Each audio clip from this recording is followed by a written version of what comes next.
The Louis Diaz podcast. Uno, dos, tres. Bang. We're on. Bazinga. Nice. Sean Collier. I'm going to do a radio thing. Welcome back to the Louis Diaz podcast, man. Thank you. It's good to see you here. You don't mind if I eat my burger while we talk, do you? No, please. I'd be offended if you didn't on my behalf. People have seen you on this podcast or heard you on this podcast twice before, but they've never seen you on it. So literally a few episodes after what we did our last one, I started doing video. And I'm like, oh, man, I feel like Sean's been a bit hard done by. Done 2 episodes with me in quick succession, but neither of them were video. I got to get him back soon. Yeah, you did dog me. I'm sorry. I was waiting till you had this snazzy new haircut to get you back on. That's kind of what I was waiting for. Yeah, fair play. No, I've got very mixed reviews on it, eh? Really? Yeah. What are people saying? I don't know.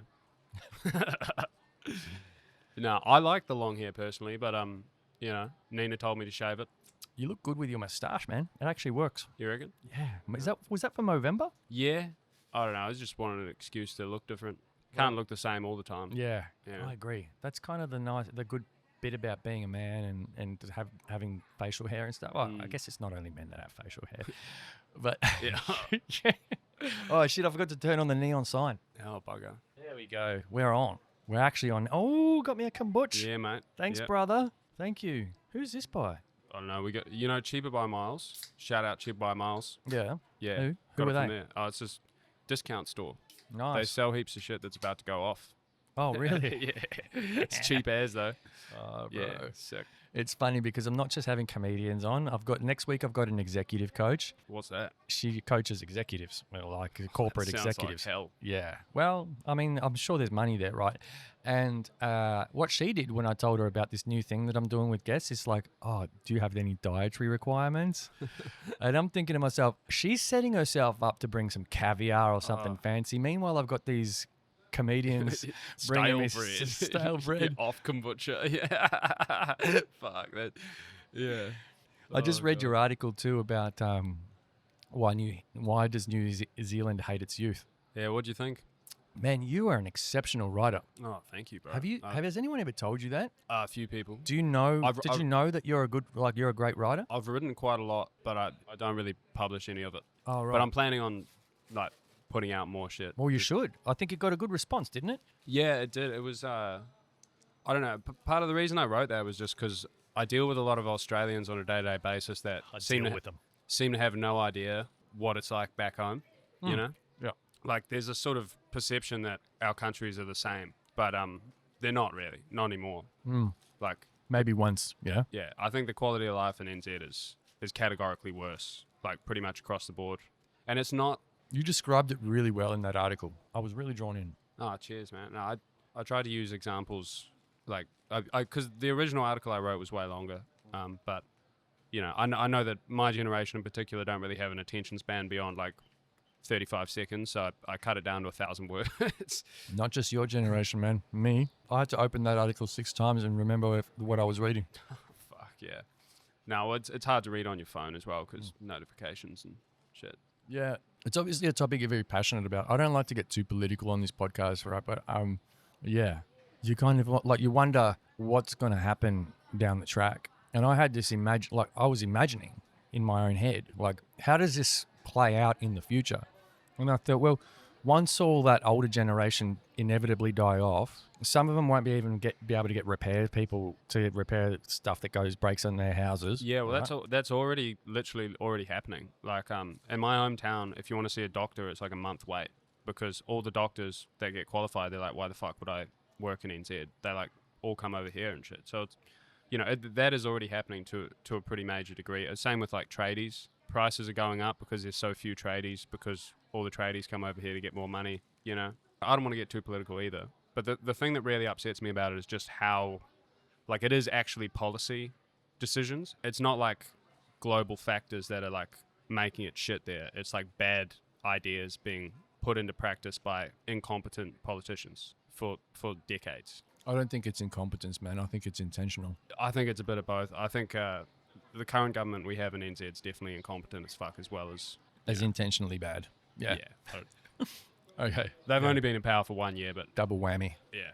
Yeah, well, Don't get me started. Yeah, but maybe we should change subject because I'll fucking. the only reason I brought it up is not for the political side of it, but just sort of give you a shout out for how good of a writer you are. I was like, I could read more of your stuff. Oh, cheers. Like, if you write more, I'll read it. Oh, I've had a few people say that now, and I do have a few articles on. The problem is I try to like when I think of like what to write, I always like I'm trying to do stuff that's not what everyone else is doing. Like I started writing an article. I don't know if I'll post it about like arguing against the current like excise tax on alcohol, which is a pretty hard argument to make, but I think it is genuinely like a problem.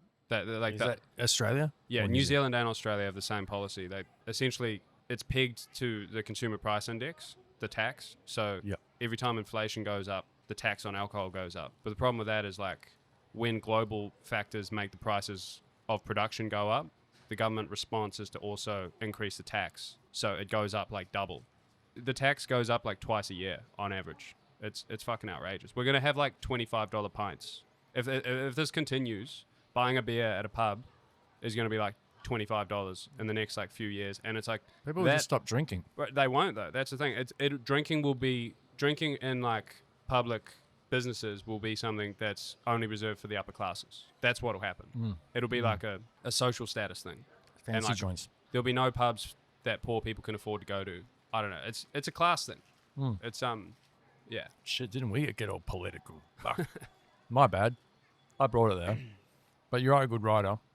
And I mean, I figure with that kind of writing skill, you could probably just do for fun, write something that maybe, like a fucking film review or something that's, something that's maybe not political and see how you go. Because I think part of the reason that article was good was because you're passionate about that subject, right? It's affected you.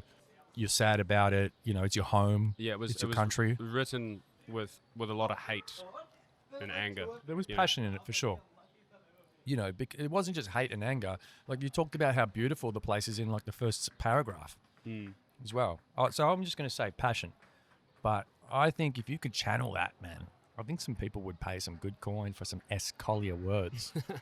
Some prose. I'd have to get a pseudonym. It's not a good writing name. What would you call yourself?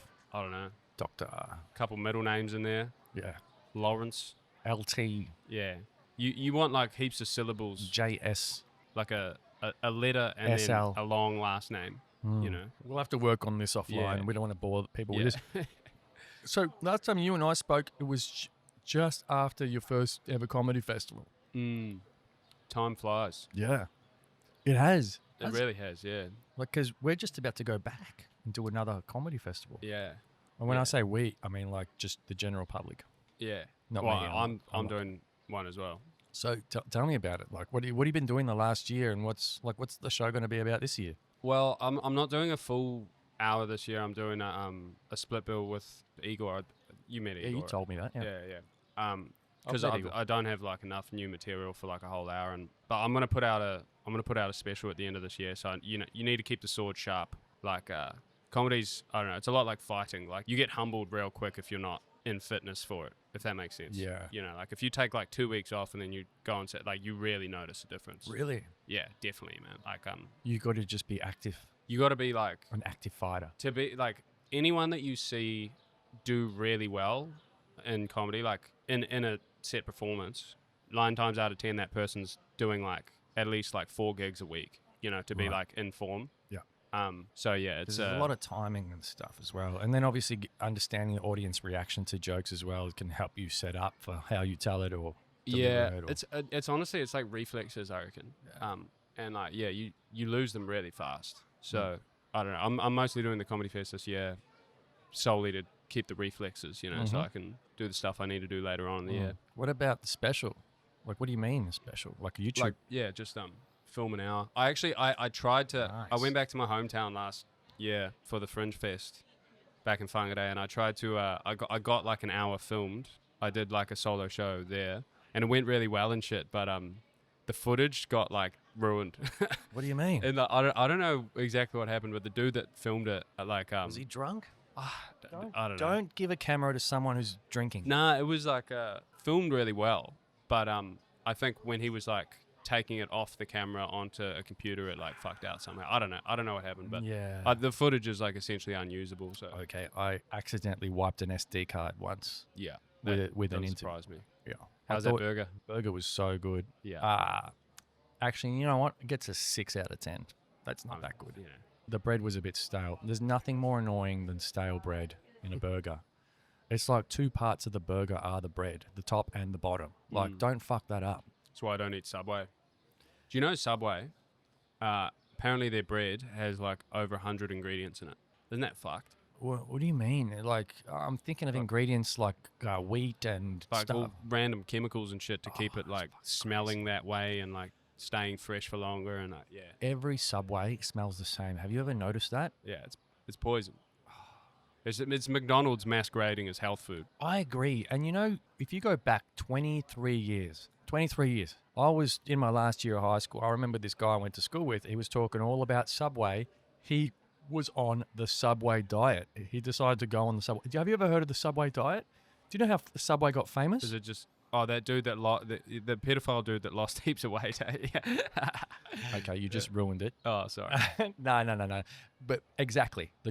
And so his name was Jared. Jared's thing was he ate Subway every day and claimed that it was the reason he lost a bunch of weight, right? And so then Subway became famous because of that. Then, like, I don't know, it must have been like a decade later, that controversy about that guy comes out about what you just talked about. Yeah. Yeah, the P word. I hate saying it. I feel dirty just saying the word. It's weird. And so now it doesn't surprise me that more dirt is coming out. You know, like people find out the truth eventually. You'd hope so anyway. Well, they do. It might take a long time, and a lot of people might get cancer from 60 of the chemicals that are in there. But I'm repulsed. I'm repelled by the smell of Subway. That's why I don't eat it. Yeah, I can't do most fast food these days. Yeah, right. Unless it's like off kombucha and yeah. Well, thanks, man. I appreciate this. Oh, It's very anytime. nice. Very good. What flavor is this? Blueberry. Yeah, berry. It's good. Oh, actually, So- you told me to bring a snack, eh? Yeah, I did. Oh, you just spilt your butch. Lucky I got your You water. just abbreviate it to Butch. Yeah. I'll leave right now, bro. Never do that again. I don't know. I just feel like kombucha is just a bit of a... There's a lot going on with my mouth there. Smash one of those. Oh, what's this? So this is a date. Oh, we got to show the camera. Yeah, we live in healthy 2025. This is a date with peanut butter inside it and then dark chocolate on the outside. You're kidding. Easiest healthy snack. Bro. Unreal. Shout out Nina. Did your girlfriend make these? Oh, man. I'm going to give the camera a look of that. That's got 3 ingredients. That's got like 90-something ingredients less than a Subway bread. Yeah, I mean, it doesn't look healthier than a sub. Fuck yeah. This is cool. That looks fun. Does look fun. Silent disco. Oh, well dressed too. Is that like a hen's night? If that's a hen's night, that's the worst hen's night I've ever seen That's, in my life. I think that's the start of the hen's night. maybe can they're like guarantee Mormon you- hen's night or something. Half of those girls are going to end up passed out, not remembering where they went last night. Started with the silent disco. I've seen some hen's nights, man. They get loose. I'm like, Can only please, imagine. can you girls stop drinking vodkas at that rate? It's weird how our society's normalized women to drink stronger alcohols. You know, like you go to a pub and it's like all the girls are drinking wine and vodka and all the dudes are drinking beer. That's a bizarre social norm. Never when you think thought of about that. I've never Yeah. thought of it that way, but you're right. Someone who's like, 40 kilos or whatever, and they're smashing like 13% wine. Then some dude's like 100 kgs and he's drinking 5% beers. Like, Yeah. it's unequal. It's Well- unequal. Everyone talks about the pink tax. No one talks about. The pink tax, what's that? You don't know about the pink tax. No. It's how products that are marketed to women are on average more expensive. I think like 30% more expensive or something. You're kidding. But it's because women pay more for shit because they want shit Quality. to be like Quality? yeah. So it's like it's women's fault, but like it's not men's fault. But it's like Shout out to all my feminist listeners. Just say that again. no, there's been literature written about it. I saw something about, I think it was tampons or pads or like menstrual products. Yeah, I wouldn't categorize that. Yeah, that's not in the pink it? well, because that's just for women. We're talking about like shampoo. You know, shampoo marketed at men will be like significantly cheaper, even though it has the exact same ingredients. Bro, I shampoo my hair like 3 times a year. Yeah. Home brand.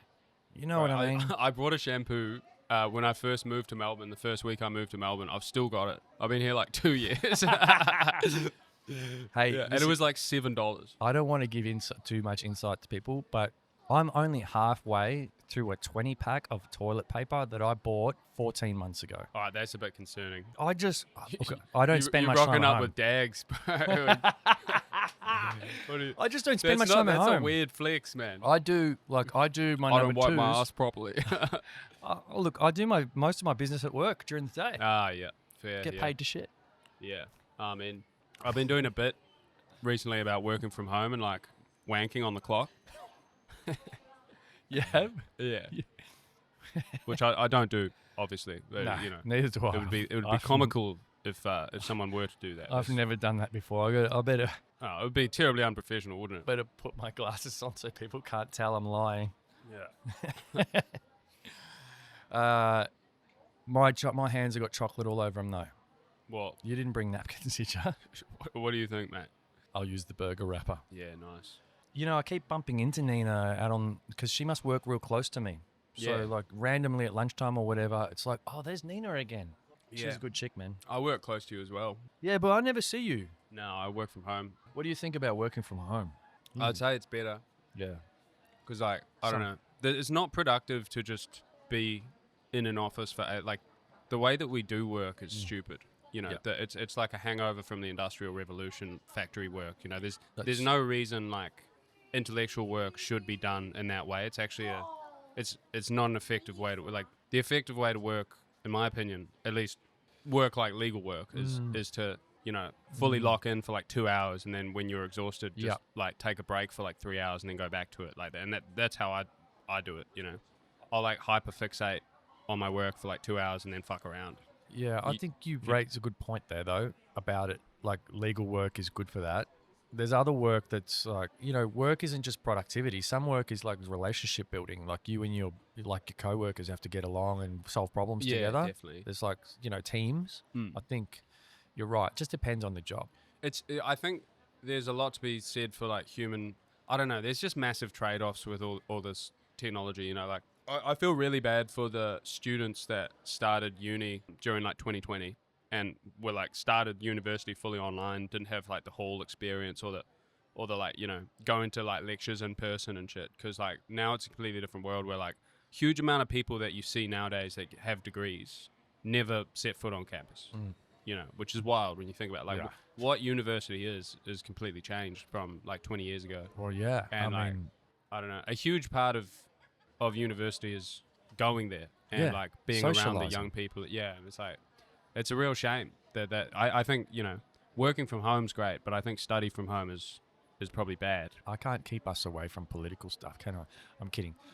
It's not really Nah, political. it's not. But like, I've got this anti-work from home opinion, right? Oh, hit me. Yeah, and it's not obviously for everyone, but like I like to think of it this way. You talked about the Industrial Revolution before, right? So what was that? People go to the factory, Yeah. they work there, 15 hours, and then they come home. And then industrial relations laws came in and were like, maybe we should let people just work 8 hours and, make that a rule or whatever. But there was always this separation between your home and your workplace, right? And what I think what's happened now that people are not subliminally aware of is that if you're not careful, your workplace will penetrate your home. Yeah, and that's a really good point. that's a fucking like there should be red flags all over the shop for people with that. And one of the ways that it can happen is like, sure, you can jerk off on the clock, right? And you're like, well, I'm getting the last laugh here.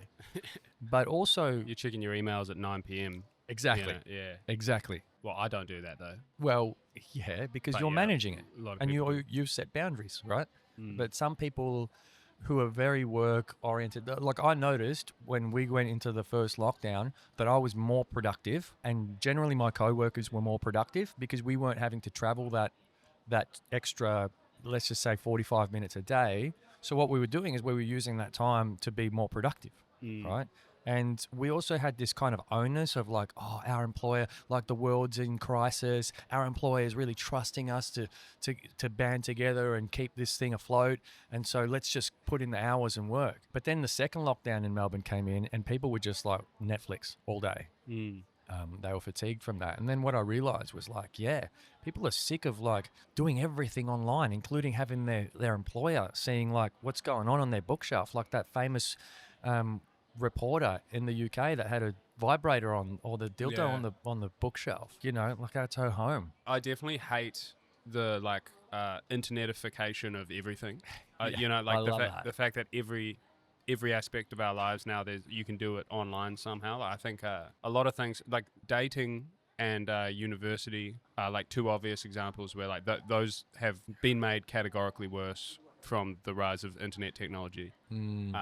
There's some people that would disagree because they met their fucking husband or wife on there or whatever, but I agree with you. I think I'm talking about like for society, dating apps has been a catastrophe.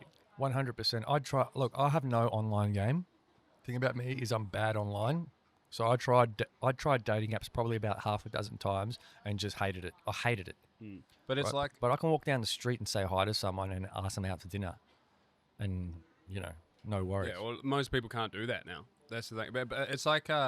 it's one of those... It's like almost like a game theory problem where it's like... you know how like when women started wearing makeup, the women that didn't want to sort of were forced to do it because they were otherwise at a disadvantage. That's interesting. But, you know, and it's like the same sort of thing with dating apps. It's like, because enough people are on it, you're at a massive disadvantage if you're not also on it. So it's like, and it's like everyone says they hate it, but like people still, you have to do it in a certain sense. If you're single, I don't have to do it, but like, you know. Yeah, well, I haven't, I don't feel that pressure, but I get what you mean. I get how a lot of people feel that pressure.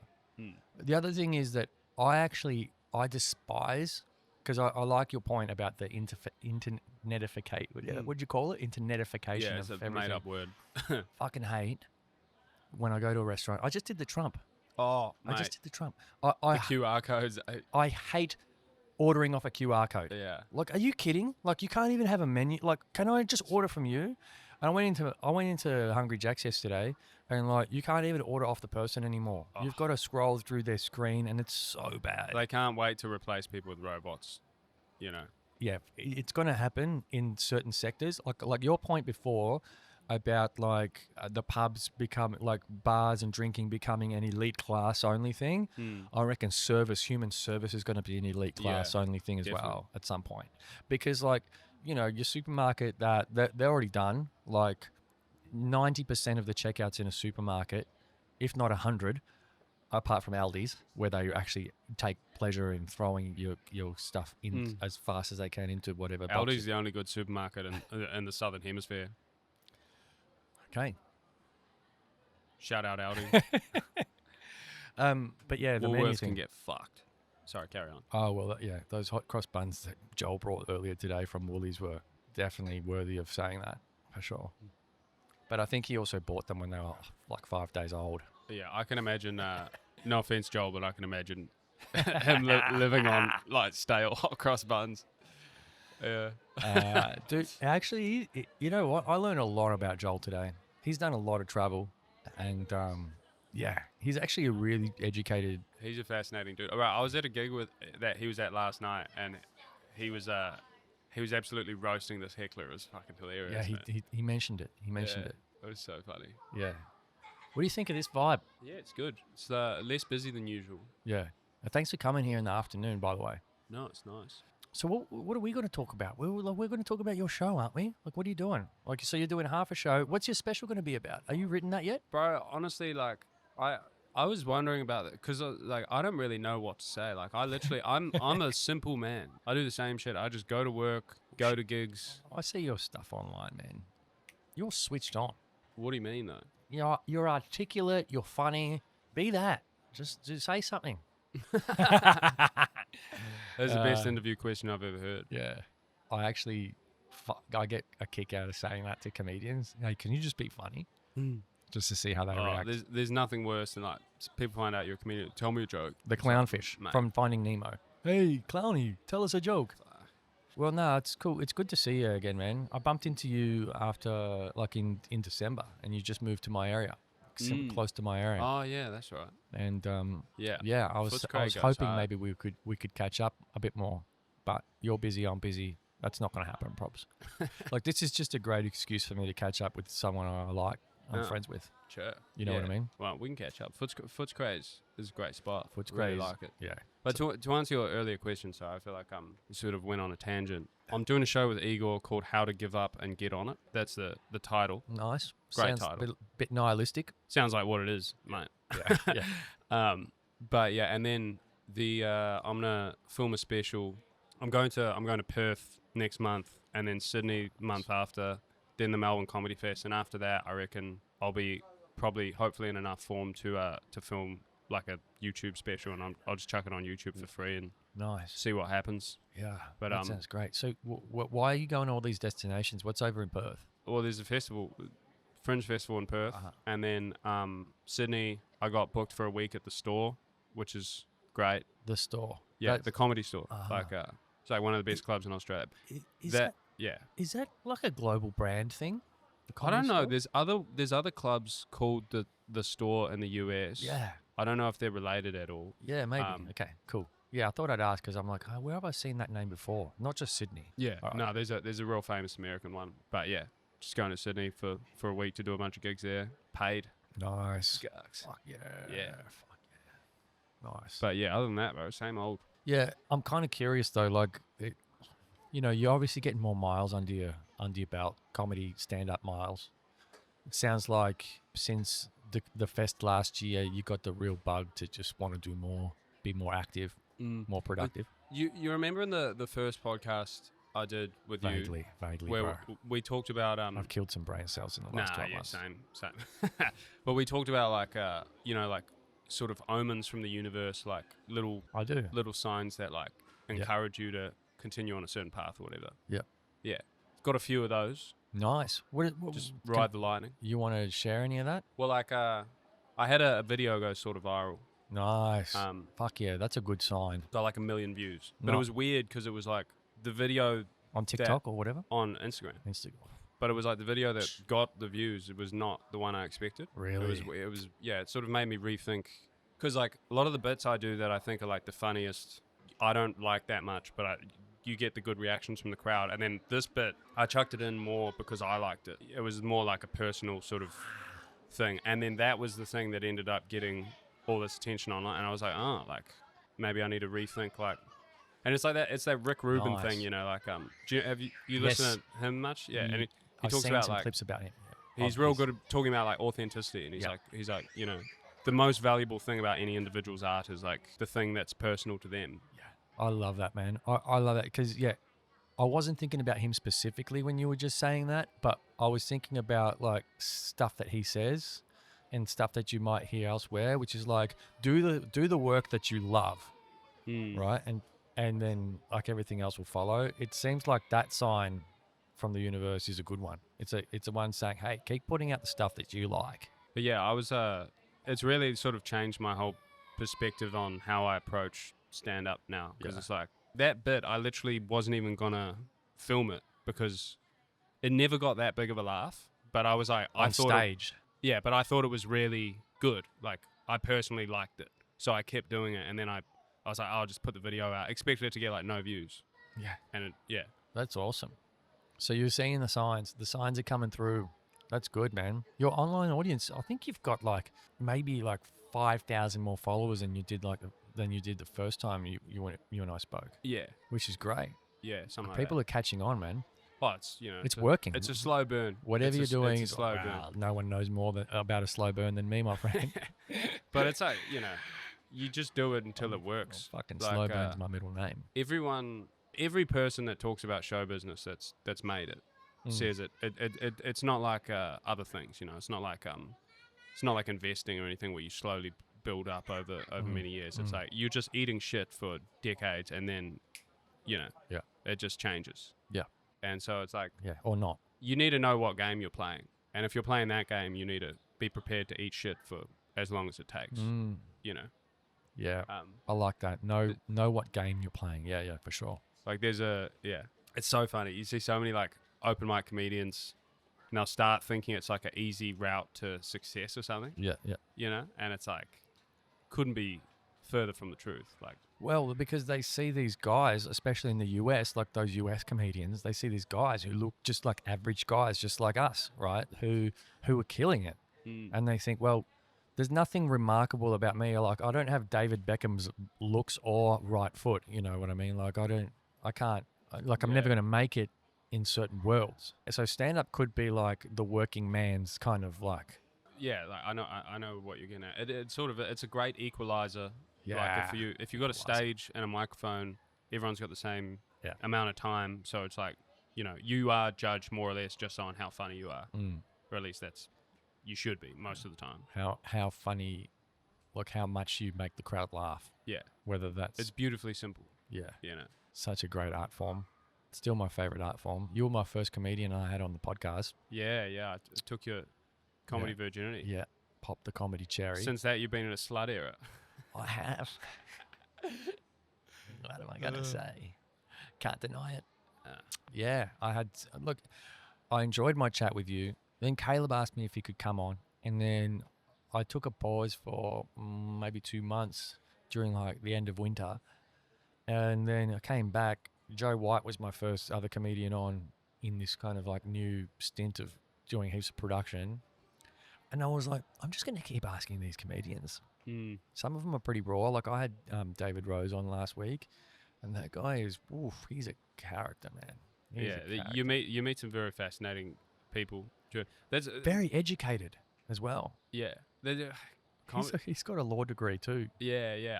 I met him at a show, like a lawyer show that we were both on. Oh right. Yeah. I know that there was a night recently, like maybe a couple of months ago, lawyers like that do comedy had I think it was a competition or something. Oh, really? Yeah. Yeah, there's a surprising, you know. Like I saw the dollar signs in your eyes when I said that. You were like, oh, really? No. Cha-ching. There's a surprising like correlation between. Well, not. I suppose it's not that surprising. You know, cunts love the sound of their own voice.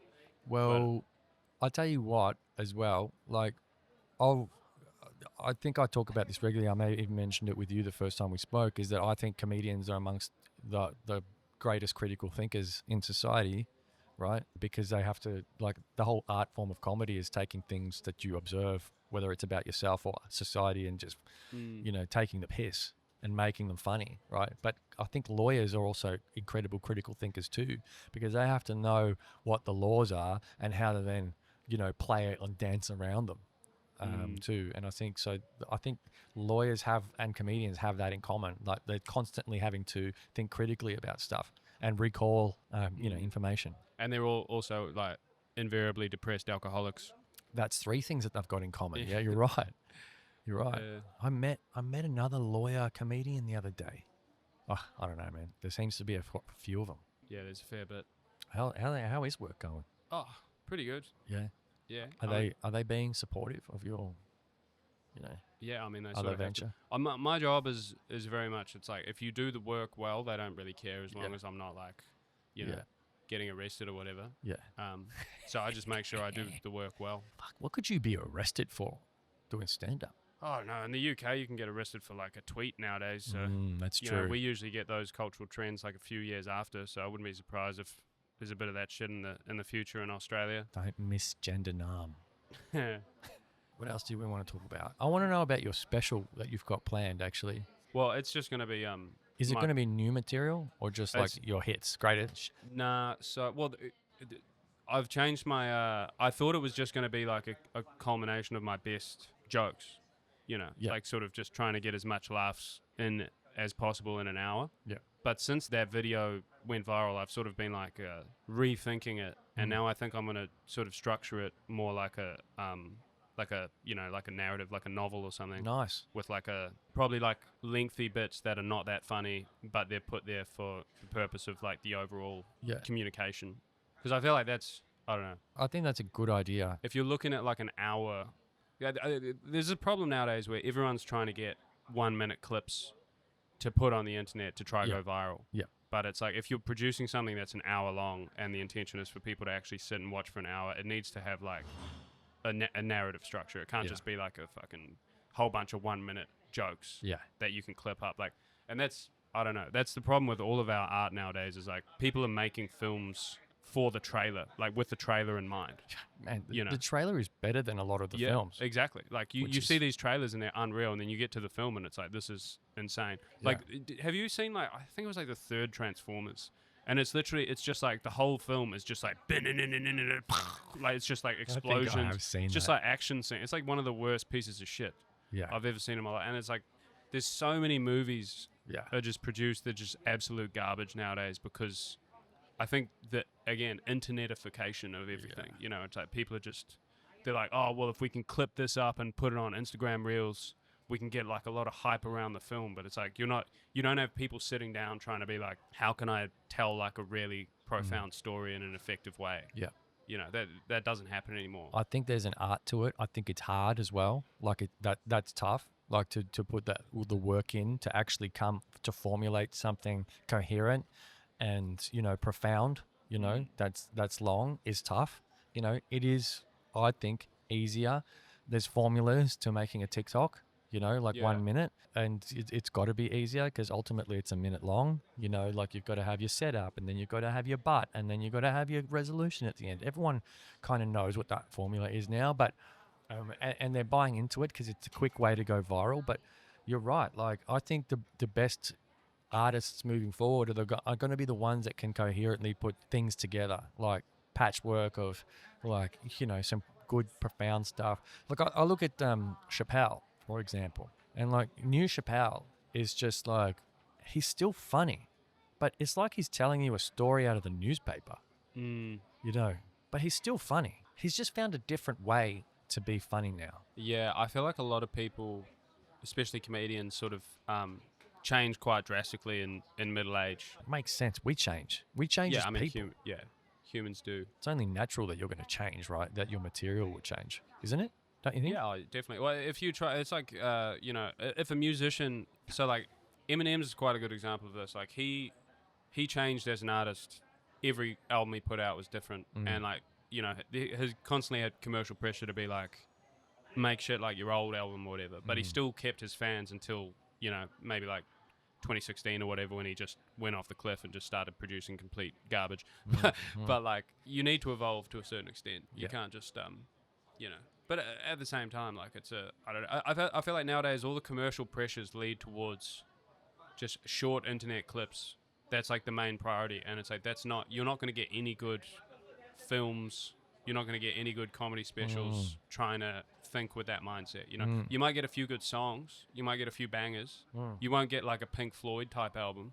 You're not going to get anything. You're not going to get Dark Side of the Moon if you're trying to think of like 1 minute Instagram reels. So it's like, I don't know. That's so true. It depends how you approach it. And I feel like nowadays you hear so many, like, especially like talking to comedians, that the amount of times people talk about how to get picked up by the algorithm.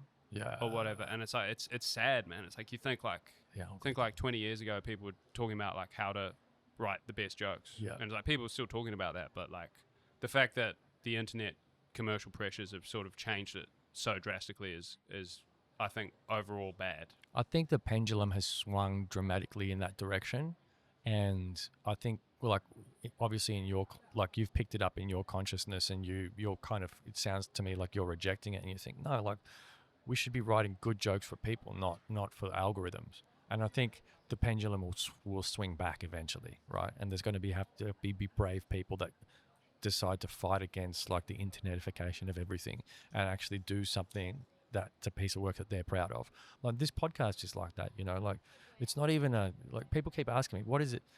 Like, what's your niche? And I'm like, you know what? I talk to people about their challenges and their growth stories and opportunities. You know, and we weave in a few laughs here or there. But, you know, everyone's going, well, what's the niche? The reason they ask that is because when you look at content around how to make a good podcast, it all says, if you want to be picked up by the algorithms, it's got to be a niche. All the biggest podcasts don't have niches. Joe Rogan doesn't have a niche. Which is wild, right? Yeah. Considering... And all the like, info on the internet's like, you should only do true crime. Or Yeah, you're right. The other thing is that sometimes they start with the niche and then they expand, which I understand and I appreciate. Like that Call Her Daddy chick, I don't know anything about her podcast, but I did hear that it started about like raunchy chick stories or whatever, and then and now she's getting a bit more soulful. interviewing fucking Kamala Harris. Did she do that? Yeah. Yeah. How'd that go? Oh, I don't know. I wouldn't watch anything like that. I You know, wouldn't watch it either. it's, you know, there's only so much self-harm you can fucking do, man. Yeah. There's a, yeah. Yeah, I don't want to That expose would, my I brain think that to would that. be a form of torture. Yeah.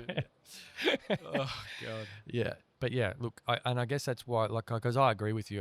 That's why I'm staying true to it. I think conversations like this, you know what? There's a huge men's health element to just having this chat, like two guys sitting down, just shooting the shit about what's happening in our lives for the last 9 months since we caught up. No, you're 100% doing the right thing. I think like as well with the podcast in particular, it's like you got to think about like why did you start the podcast? Like what's your ultimate goal? You know, because if you're like caving into pressures to try get attention like that, like to be like, oh, we'll hyperfixate on this niche and try to get some market share. Like it's not a business plan.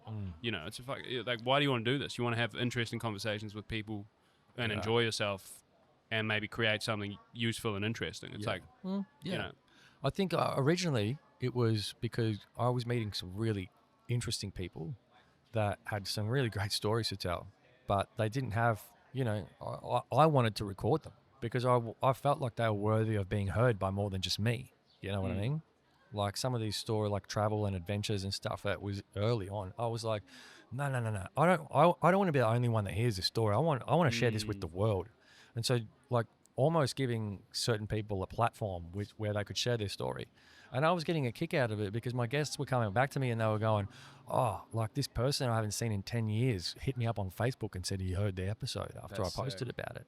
And he hit me up and said that he didn't know that about me, that he's really proud of what I've done. And now it's kind of rekindled that friendship again that was kind of fizzled out because of life. And I'm like, you know what, that's is beautiful. A reason to keep coming back to it. Yeah. And then, you know, like there's so much to it that's satisfying beyond views, you know. And like lately I have been thinking a lot about mental health and like men's health stuff. And I've had a lot of guys on, comedians, and I'm like, no, the act of actually sitting in front of each other and going, how the fuck are you, bro? Is actually, there's something in it. There's something there. There's value there. Definitely. I feel like with men in particular, it's so necessary to like spend time with the boys. Just chatting shit, 100. You know. It's like I read this fascinating thing. They were saying like the reason, like one of the reasons men do way worse after divorces statistically than women is because men are way worse at like maintaining friendships.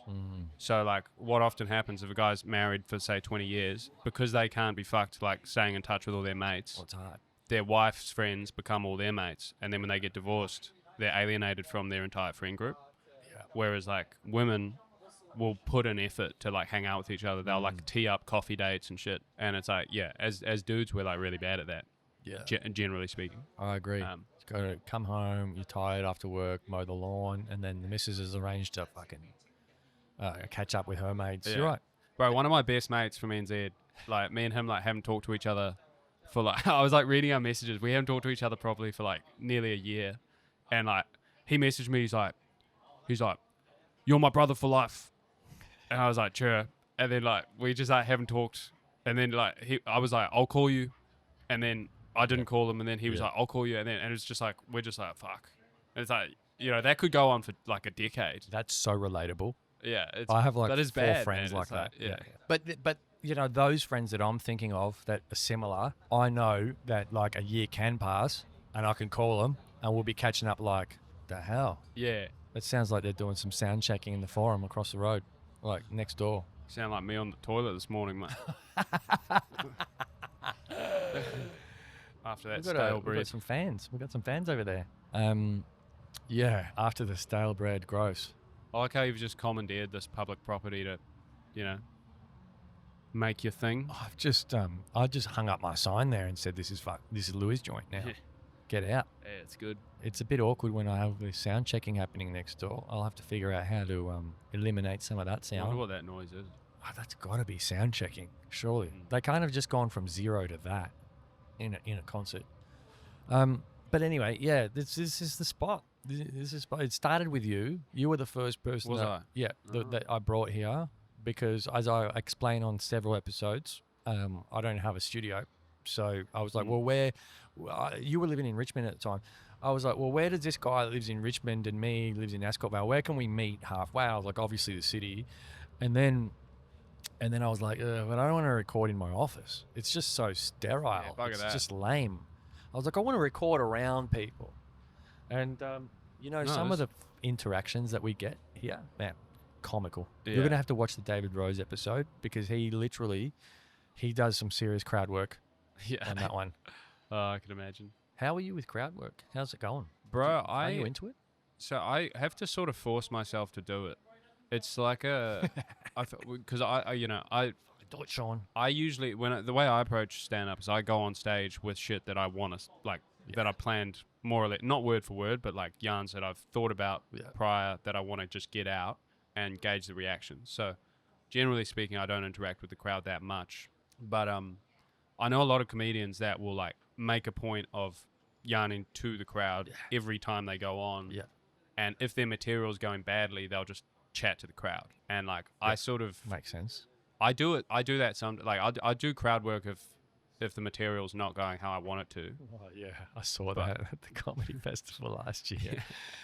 I went to 3 of your shows, and one of them was I felt like it was a bit of a struggle for you, and it was. I think the crowd was just, they looked fatigued. I could feel the energy in the room. Like they've shown up to comedy, but they all look exhausted for some reason. Like maybe there were a couple nights where we had quite a lot of people wait from the show before. So like watching 2 hours of comedy is a pain. Like that's hard ass for anyone. Yeah. And also my show just wasn't that good. It was my first ever, and it was also it was good, man. You did well to be up there for an hour. Nah, but I think like what was the longest you'd ever done before an hour? like 40 minutes. Okay. But I'd done that once. But I don't know. I think crowd work's overrated a lot of the time because it's essentially like a tension build up exercise. So it's like if you have a crowd sitting and listening and you're doing crowd work and you don't get a laugh for like 40 seconds, you can usually just get a laugh by commenting on the fact that nothing funny's been said. Yeah. And the tension is built up so much that it will pop and people laugh. So it's like you do see like excellent crowd work, but a lot of it is just that. It's just people like having a shit chat, building up tension and then releasing it. Yeah. You know. And I don't get that much satisfaction out of that. I much prefer like abstract thoughts that I've thought of in my head prior. Yeah. Getting laughs. I do like when I see a comedian roasting the shit out of someone in the audience, though. I enjoy it. I enjoy it as a member of the crowd. Though. Like I've been at so many gigs where someone gets like a heckle or a crowd interaction that's not that bad, and they are way too aggressive in their response, and they lose the crowd. That's like a real common error that like rookies make, and it's unbelievably cringe when that happens. Like, like someone will be like, they've watched like Jim Jeffries like be super rude to someone online or whatever, and then someone makes like a polite heckle and they're like, shut the fuck up and kill yourself, and it's like if the whole room's just like, oh my god, like why'd you do it?